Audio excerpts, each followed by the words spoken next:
Hi everyone, I'm coming at you with Toppling Goliath's Pompeii, their Mosaic IPA, which is 6.2% alcohol.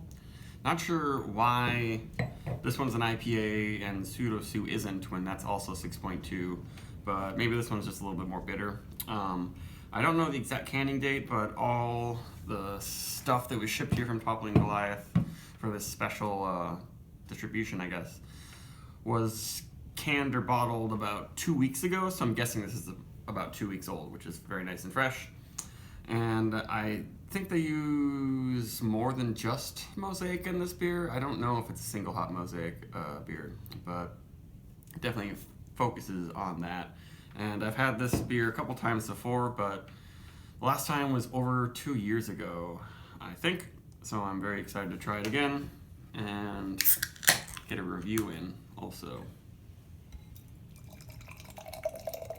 Looking like Pseudo Sue quite a bit right now. And their beers seem to have really great head retention. We got some chunks happening in this one. Yeah, the Toppling Goliath haze is very light, but then there are like a few little tiny chunks in their beers. Ooh, this one's got some bigger ones. I wonder if maybe it's a little bit older than 2 weeks old. But it doesn't. They're not off-putting chunks. There aren't any of those big like gray ones that form on the bottom of like a Trillium beer after almost a month.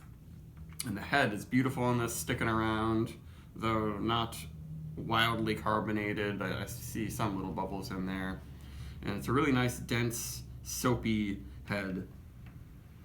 Ooh, and that aroma is really, really tropical. That smells like peaches and pineapples in syrup. Extremely fruity.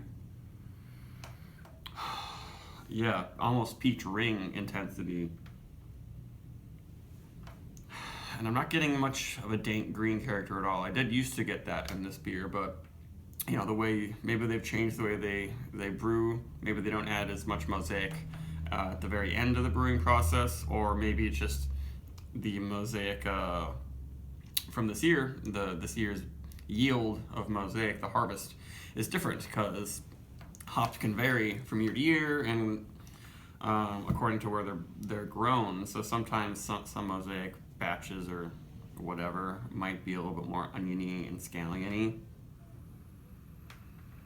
Well, this is just extremely fruity. I don't even notice any hop resinous quality. Yeah, it smells like it's going to be really sweet too. They do call it an IPA, so hopefully some bitterness will come in the back, but the head's still sticking around. It's like a really beautiful beer, as long as you don't mind a few chunks.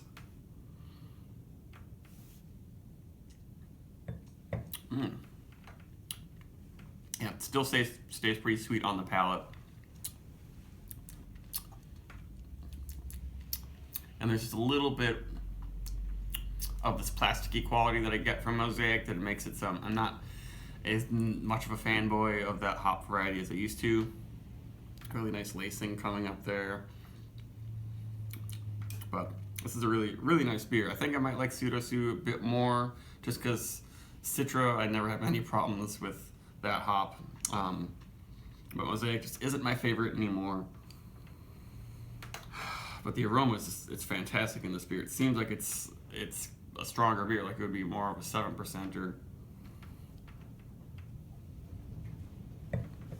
And the mouthfeel isn't really big and thick. And there's just a little bit of a resinous bitterness. Just a little bit. But it finishes not as sweet as I thought it would. Though up front it's really, really very fruity. And I'm trying to find that nice barley flavor that I get from Pseudo Sue and the other versions of Pseudo Sue, but this one is, I don't know, it's pretty much just like a candy, really sweet malt flavor in the finish with like maybe a Honey Nut Cheerios type thing going on, but I'm not actually noticing an aroma or flavor of like straight up fresh malted barley, like as if you're mashing in the grains.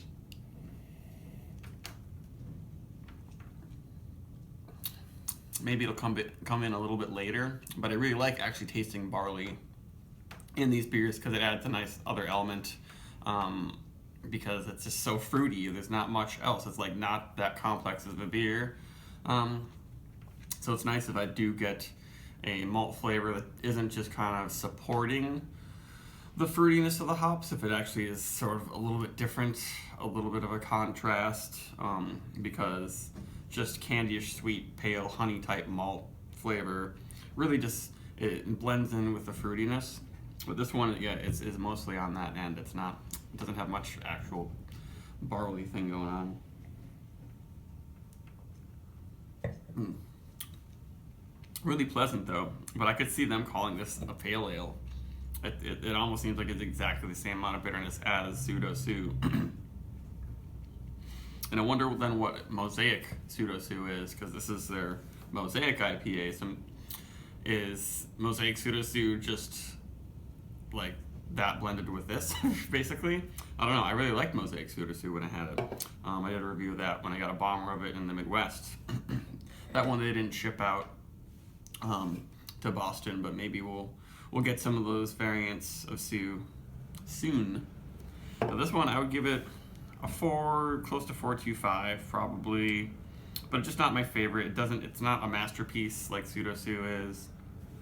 But if you really like super heavy tropical, Mosaic hopped beers, this is a great one. This is one of the fruitiest IPAs I've had that was only 6.2% alcohol, and it doesn't have any weird bites. It's so clean. That's what I like about Toppling Goliath, is there's no weird yeasty, chalky things going on like a lot of New England IPAs, but it packs the aroma and flavor of a much hazier New England style IPA. Definitely recommend anyone always grabbing this, but with the cans, make sure you look at the date. I don't even know if this is contract brewed sometimes in Florida. I kind of have a feeling that maybe it isn't, but make sure to check to see that you're getting the Decorah, Iowa brewed version, because the ones that are contract brewed in Florida are just not very good at all. But this is highly recommended, but I'm not going bonkers over it. It's still a great beer.